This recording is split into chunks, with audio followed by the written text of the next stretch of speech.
Bismillahirrahmanirrahim and Assalamu alaikum. I hope you all are well. You're watching my YouTube channel BCP Synergy. This is lecture number 3 for the topic microscopy. In the last lecture, we have covered the exceptions of cell theory. But in today's lecture, what we are going to study about microscopy, its importance, its history, then the basic terms that are related to microscope and an overview about microscope and its types. Starting from microscopy. Microscopy is a cornerstone of modern science and it is something that is related to microscopes. It is defined as a technique of using a microscope to view objects that cannot be seen by the naked eye. What does naked eye means? A direct observation for anything without the use of any instrument. For example, at night time when we directly observe the stars in sky without using a telescope, then we can say that we have observed the stars in sky through our naked eye.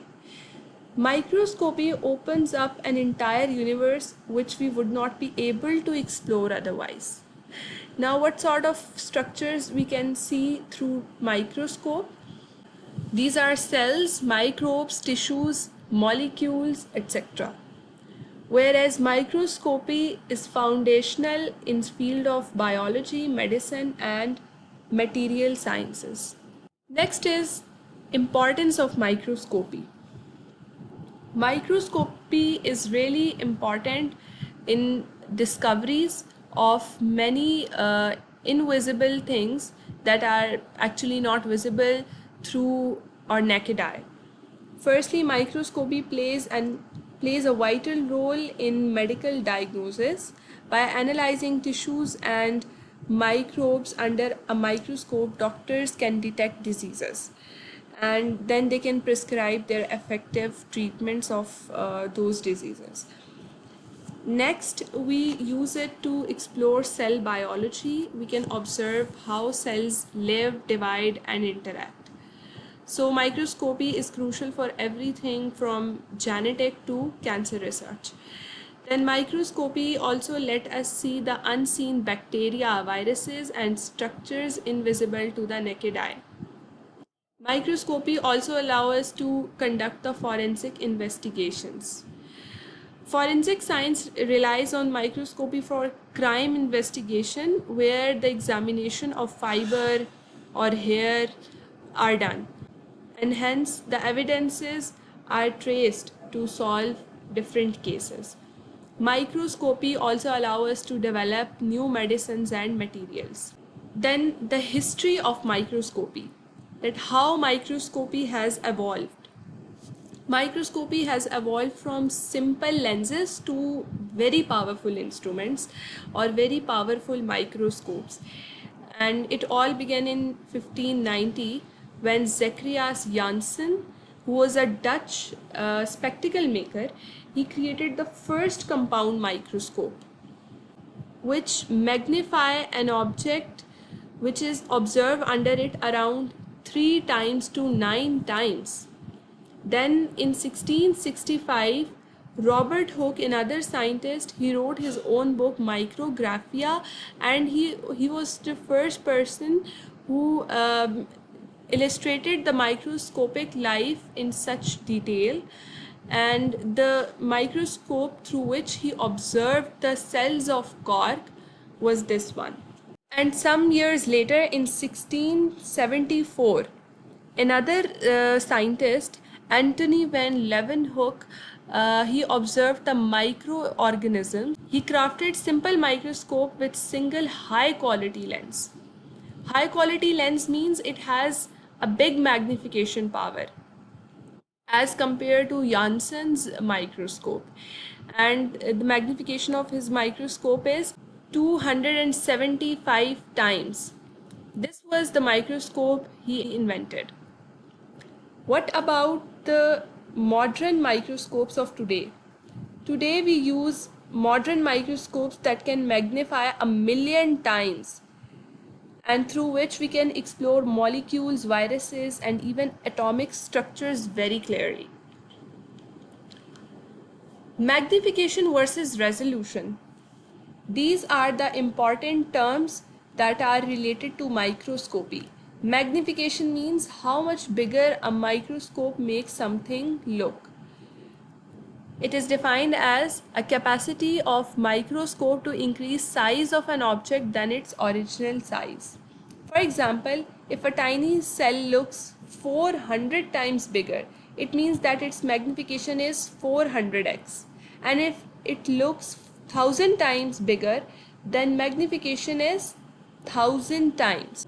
Magnification of an instrument can be increased, and different lenses have different magnification power represented by x.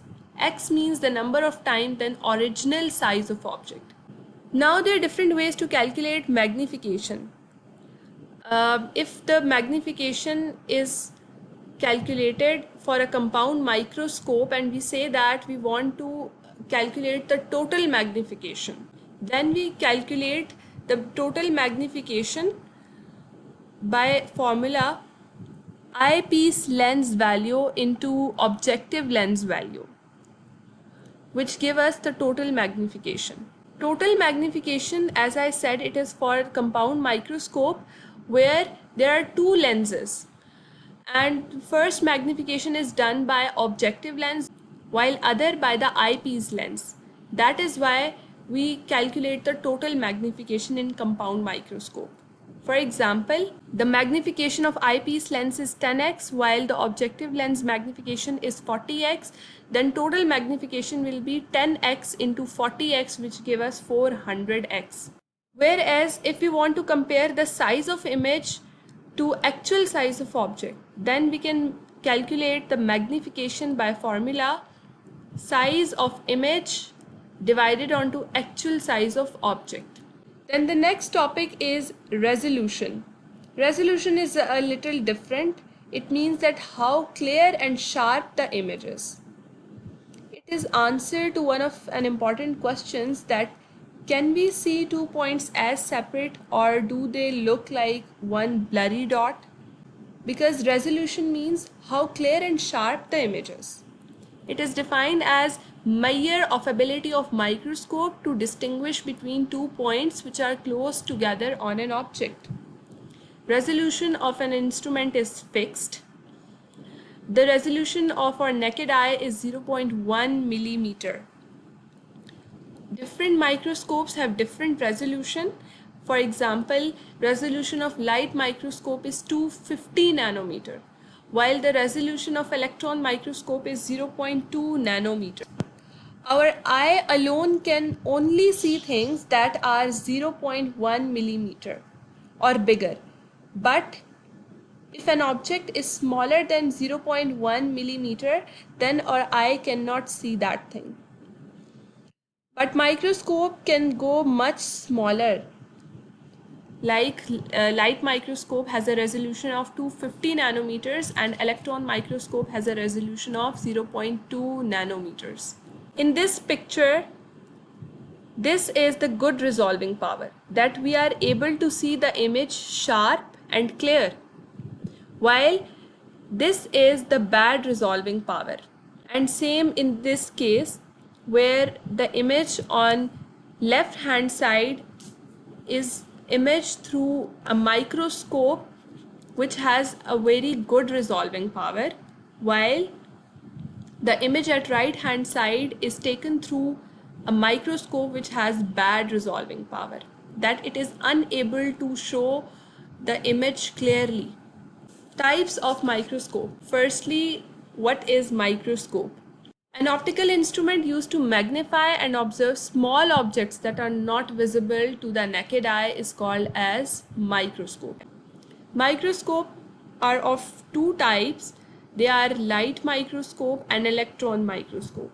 Light microscope, as its name indicates, that it uses visible light, and it is very common in schools and labs. You may have seen these microscopes in your school labs, in laboratory, if you go for a blood test. While electron microscope use electron beam for high detail imaging, and they are very rare.